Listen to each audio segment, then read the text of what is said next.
Bikin Mr. Q itu cuti sementara ini, apa karena sudah bersatunya Ahokers dan anak abah dalam tubuh Pramono Anung? Sampai Mr. Q cuti ini pasti ada kegentingan nih kan? Iya. Atau gimana apa nih? itu? Apa Anies yang bikin Mr. Q ini resah?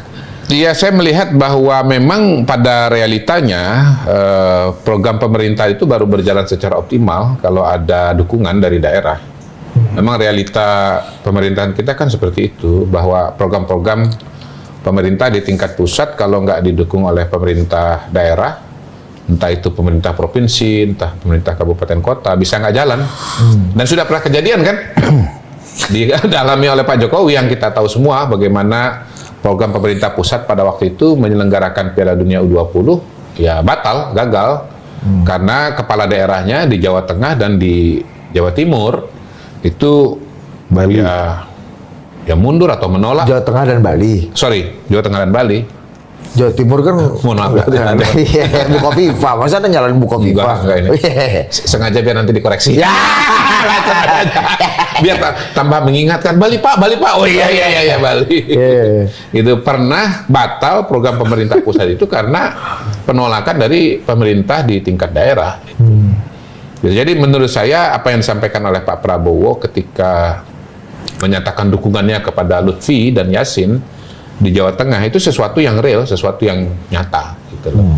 Nah, apa yang dilakukan oleh Pak Prabowo itu kan mengirim pesan kepada pendukung beliau bahwa kalau memang ingin program-program Pak Prabowo ya yang sudah kita dengar, sudah kita kenal, mulai dari makan bergizi gratis, swasembada pangan, swasembada energi, 3 juta rumah, pertumbuhan ekonomi 8%, dan seterusnya itu, kalau mau berjalan dengan optimal ya harus didukung oleh pemerintah daerah, pemerintah provinsi. Nah, pemerintah provinsi perannya besar dalam menyukseskan program-program yang dilakukan oleh Pak Prabowo sebagai presiden. Makanya Pak Prabowo menyatakan bahwa ya kira-kira dukunglah Lutfi dan Yasin supaya terjadi sinkronisasi pemerintahan di tingkat pusat dan di tingkat daerah. Begitu. Berarti PDI ini bukan koalisi dong? Kata kalau kesimpulan terakhir kita di sini, PDI adalah bagian dari pemerintahan. Kalau kata Mr. Q, setelah kita pelejetin ini kan. Dan dikuatkan oleh Prof. Didi Jerabini menanyakan Pak BG itu PDI atau enggak sama kayak menanyakan Pak Mahfud orang Madura atau tidak katanya. Jadi posisinya PDI Perjuangan ini kalau dilihat dari posisi Bu Mega adalah bagian dari pemerintahan. Tapi kalau dari langkah-langkah politiknya, terutama dalam pilkada, ini berada pada posisi oposisi. Itu. Ya kan memang pernah terjadi juga beberapa kasus di mana ada partai politik menjadi bagian dari kabinet, tapi dalam kebijakan-kebijakan pemerintah melakukan penolakan. Tapi Mbak bukannya di beberapa provinsi juga banyak Kim yang mendukung calon-calon lain gitu. Di Jawa Timur PKB punya calon sendiri. Ya memang ada dinamika. Di Jawa di mana ya, Banten misalnya. Ya, memang ada dinamika. Tetapi kita kan bukan hanya bicara bicara mengenai daerah-daerah secara umum begitu ya, tapi juga bicara daerah-daerah secara khusus. Nah, kita tahu bahwa Jakarta dan Jawa Tengah ini sangat-sangat strategis. Kalau kita bicara Jakarta sampai hari ini ada penegasan tuh dari Menteri Hukum HAM bahwa masih ibu kota statusnya. Jadi sebetulnya ini ada koreksi juga. Selama ini kan kita udah kadung menyebut daerah khusus Jakarta. Daerah konglomerasi bukan DKI lagi ya. Konglomerasi DKJ ya. DKJ hari ini masih daerah khusus ibu kota sebelum keluar Kepres untuk betul-betul pindah ke mana? Nusantara. Ke IKN Nusantara gitu. Jadi kalau kita bicara pemerintahan di Jakarta, ya kita bicara mengenai ibu kota dan kita tahu bahwa ibu kota Jakarta ini memang merupakan pintu masuk bagi dinamika politik nasional gitu. Jadi Mas Pram ini kalau menang ya dan dengan dukungan Anies Baswedan, kita sudah lihat gambarnya, fotonya ketawa-ketawa, itu kan sinyal sebetulnya. Ya sebetulnya pada hari ini kita bukan cuma sekedar membicarakan mengenai Pilkada Jakarta, teman-teman pemirsa ya. Ini kita sedang melihat proyeksi Pilpres 2024. Kalau Mas Pram menang, maka calon lawannya Prabowo dan Gibran 2029 itu sudah ada. Namanya Pramono dan Anies. Atau Anies dan Pramono. Iya. bagi PDI Perjuangan, bagi Ibu Mega, beliau ini sekarang sedang mencari jago untuk 2029 dan jago untuk mendongkrak suaranya PDI Perjuangan. Dan itu jagonya ada dua. Pertama ini di Jakarta, yang kedua di Jawa Tengah. Gitu. Jakarta karena memang pusat perhatian masyarakat, pusat perhatian media di Jawa Tengah. Track recordnya sudah terjadi, sudah ada polanya. Pak Jokowi, Gubernur Jakarta, calon presiden dan menang. Anies Baswedan, Gubernur Jakarta, calon presiden dan kalah gitu ya. Saya nggak ngomong menang kalah ya di Pilpres ya, tetapi siapapun yang jadi Gubernur Jakarta potensial menjadi calon presiden 2029 yang akan datang. Nah, dalam konteks itulah kemudian ya maka ya Pram ini proyeksinya adalah calon presiden 2029 kalau nanti ternyata menang di Pilkada Jakarta gitu. Jawa Tengah merupakan basis PDI Perjuangan selama ini dan belajar dari pengalaman Pilpres 2024 juga sebetulnya adalah jalur menuju Pilpres juga. Lihat pengalaman Ganjar Pranowo. Jadi memang yang terjadi pada hari ini nanti coblosan tanggal 27 November khususnya untuk Jakarta dan Jawa Tengah itu bukan semata-mata pilkada, tetapi itu juga adalah proyeksi menuju Pilpres 2029 yang akan datang. Bukankah Ridwan Kamil juga punya peluang dan potensi yang sama untuk menantang Pak Prabowo dan Mas Gibran?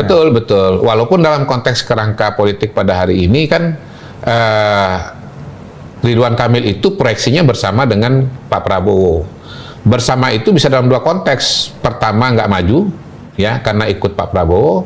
Yang kedua, kalaupun maju, ya bersama dengan Pak Prabowo, gitu.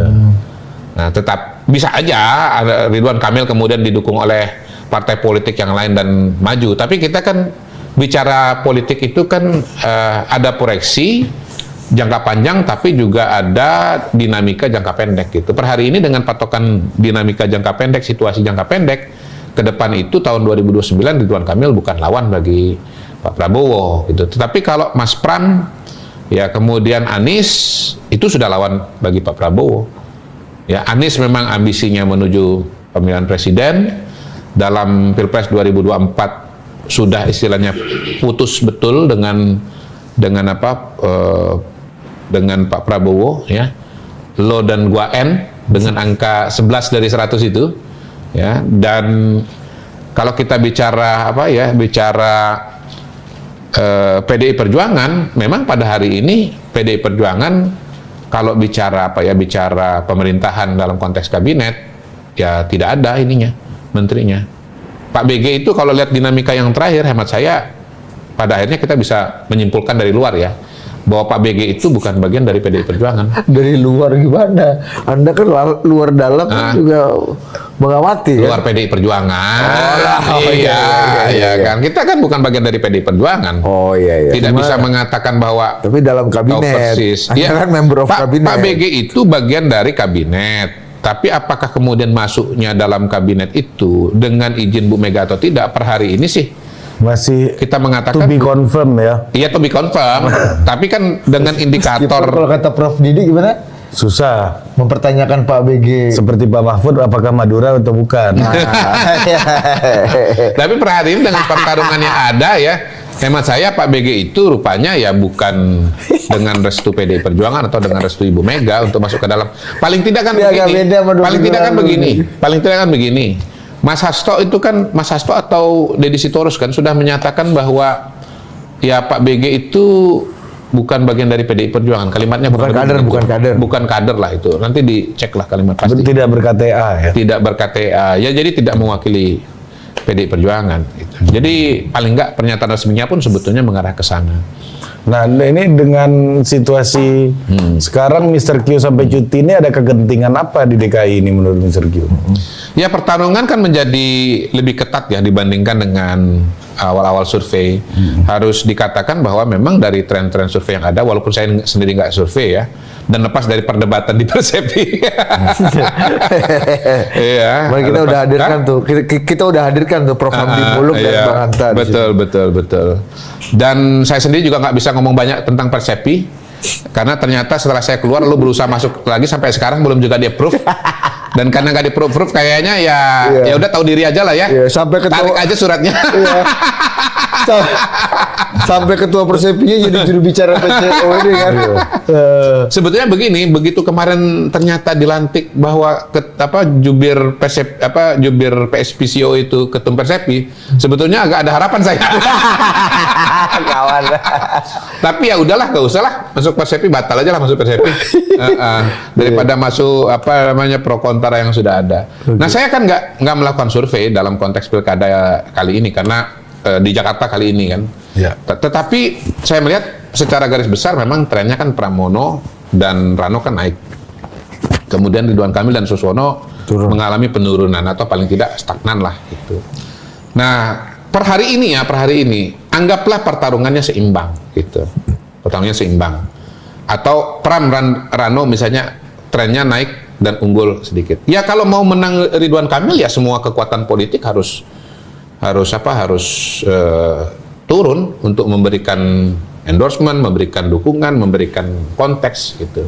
Kalau saya pribadi mendukung Ridwan Kamil sebetulnya udah lama. Kan saya udah pernah cerita juga mungkin di sini ya, bagaimana pada saat Pilkada Kota Bandung misalnya, saya membantu Ridwan Kamil untuk mendapatkan kursi partai pada waktu itu.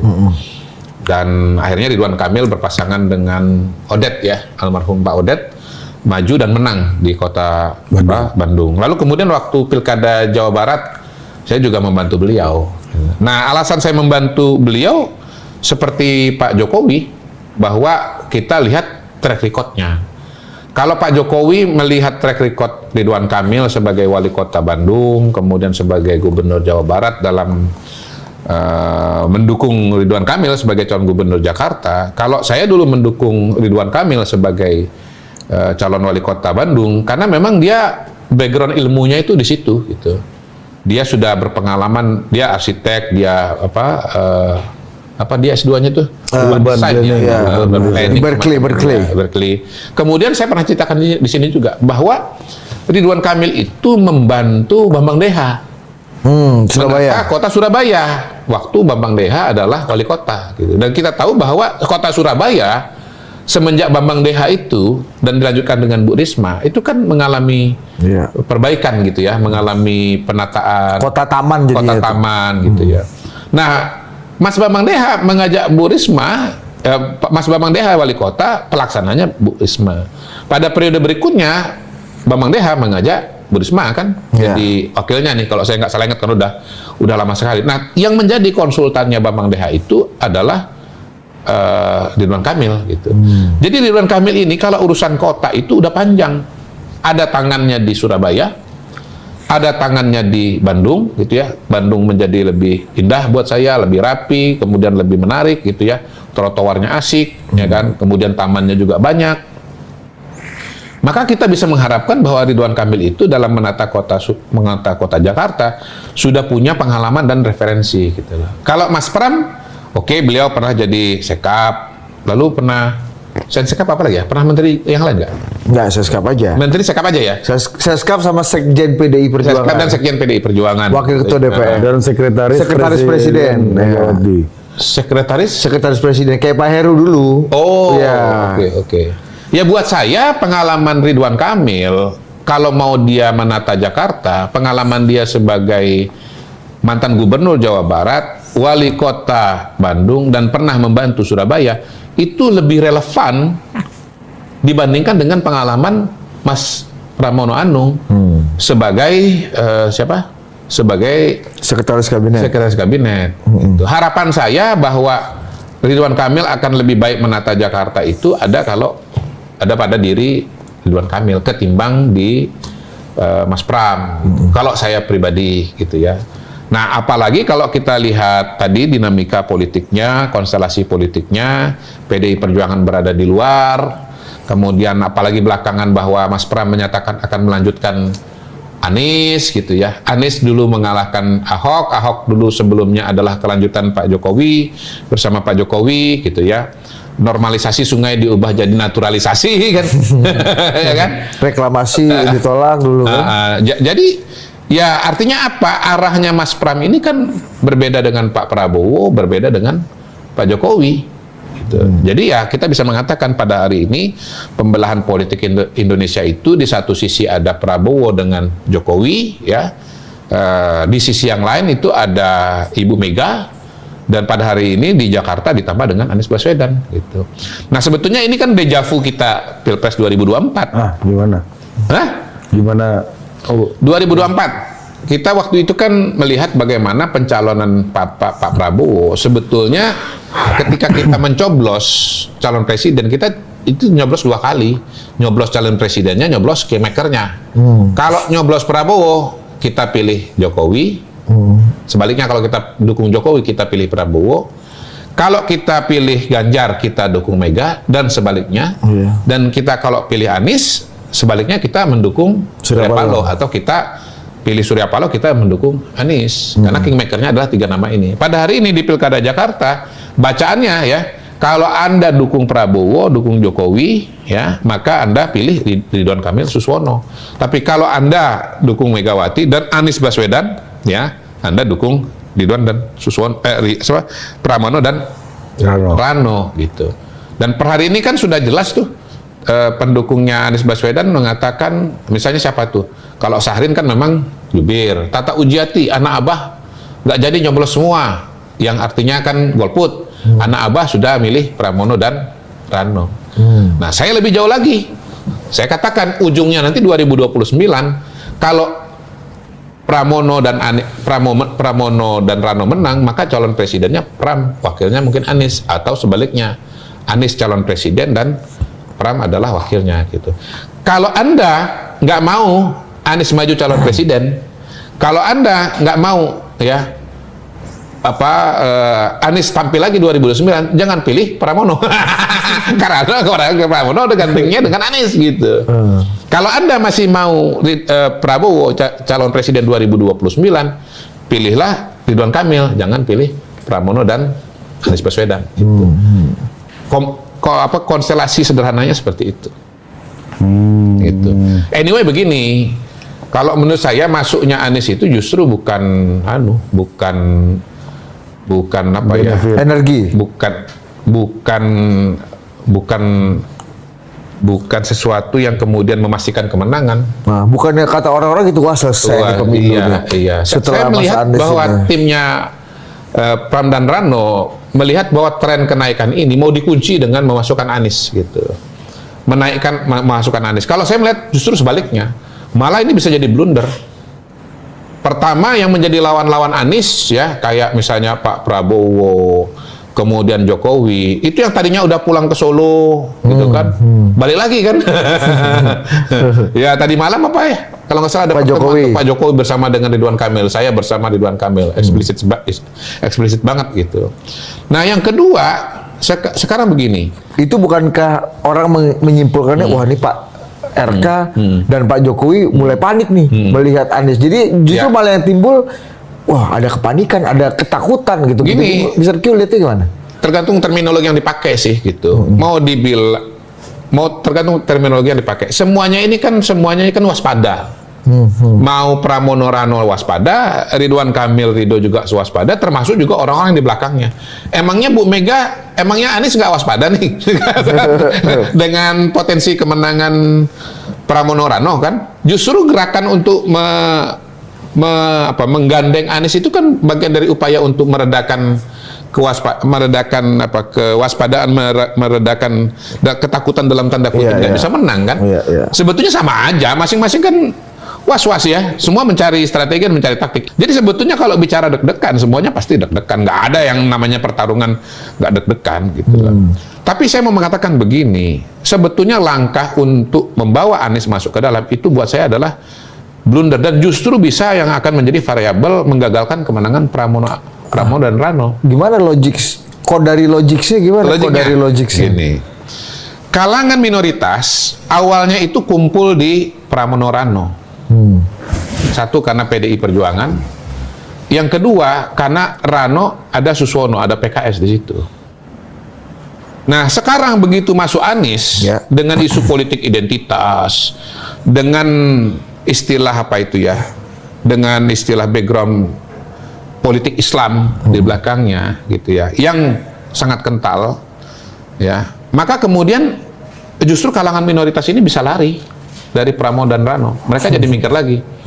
Apalagi tadi saya udah jelaskan bahwa dengan menangnya Pramono Rano, ke depan ini nanti koalisinya Pram dan Anies atau Anies dan Pram gitu. Gitu. Jadi kalau teman-teman minoritas ini ya, misalnya kalangan Kristiani dan Tionghoa misalnya ya. Ini kalau Pramono menang bersama dengan Anies, ini koalisi berlanjut ke depan. Anies akan punya panggung dan akan punya jalan. Gitu untuk maju ke depan gitu. Kalau kemarin-kemarin Anies mau maju tuh nggak bisa karena Bu Mega masih belum mau. Kalau nanti Pram menang dengan bantuan Anies, bisa jadi Bu Mega hatinya luluh. Oke juga nih. Aku buktikan loh Bu. Itu bukan berarti itu pembuktian bahwa Mas Anies ini nasionalis ya, karena udah mungkin dari kacamata Mas Anies begitu gitu. Tapi kan yang saya bahas ini kan bukan dari kacamatanya Bu Mega. Saya ini sedang membahas dari kacamatanya pemilih gitu. Teman-teman minoritas. Iya, minoritas. Mereka bersedia nggak Anies maju lagi tahun 2029? Mereka bersedia nggak bahwa ya Anies akan punya peluang untuk menantang Pak Prabowo dan katakanlah Mas Gibran gitu. Menurut saya itu akan membuat situasi menjadi berbeda justru. Jadi menurut Anda justru Mas Anies itu nggak ketemu sama kimianya natural votersnya PDI? Per hari ini ya secara alami menurut saya sih susah. Ya balik lagi ya, ini kan kembali one on one-nya diskusi kita mengenai politik Indonesia bahwa pemilih kita itu ada dua kategori, nasionalis dengan Islam kan begitu. Nah Mas Anies ini kan nama representasi kelompok yang politik Islam ini, terutama yang kental kan asosiasinya dengan waktu Pilkada Jakarta melawan Ahok, kemudian asosiasinya dengan Rizik Syihab. Iya. Nih, ya kita bisa lihat lah bahwa pemilihnya Anies itu memang notabene adalah Islam politik gitu lah. Nah itu menurut saya akan membuat Anies itu menjadi dalam tanda kutip ya hantu yang lebih seram dibandingkan dengan PKS. Hantu yang lebih seram dibandingkan dengan PKS. Ya, bagi kalangan minoritas. Nah, tapi ini berita di Mr. Q, saya buka fifa.co.id Selasa 19 November. FPI Jakarta resmi dukung Ridwan Kamil Suswono di Pilgub Jakarta 2024. DPD Front Pembela Islam secara resmi menyatakan dukungannya pada calon gubernur RK Suswono. Keputusannya diumumkan oleh surat keputusan bla-bla resmi nih. HRS Rizik Syihab ada dukung. Ya ini kan FPI DKI, Sergio kan apa bedanya sama HRS? Buat saya sih kalau bicara lebih simbol, bold dan lebih punya resistensi buat teman-teman minoritas dibanding sosok Mas Anies. Iya, per hari ini ya kalau kita bicara realita politik Indonesia, yang jelas-jelas pernah maju calon presiden dan mendapatkan dukungan suara itu ya Anies. Jadi kalau kita bicara representasi Islam politik atau politik Islam itu ya ada diri Anies gitu. Yang lain-lain mungkin iya, tetapi simbol terkuat, simbol paling besar adalah Anies Baswedan. Kanalisasinya di Mas Anies. Iya. Meskipun ada dukungan resmi organisasi. Betul. Nggak akan. Ya kita tidak menafikan juga bahwa PKS itu partai Islam. Tapi sekarang antara PKS dengan Anies, mana yang lebih merangkum atau lebih menyimbolkan politik Islam di Indonesia? Pasti Anies gitu. Apalagi kalau kita bicara sistem pemerintahan Indonesia sebagai presidensial ya, ke depan itu pasti orang akan berpikir calon presiden. Mohon maaf ya, antara Anies ikut PKS atau PKS ikut Anies? Nah, menurut saya sih PKS ikut Anies kemarin ya, karena melihat bahwa Anies itu simbol politik Islam tadi gitu.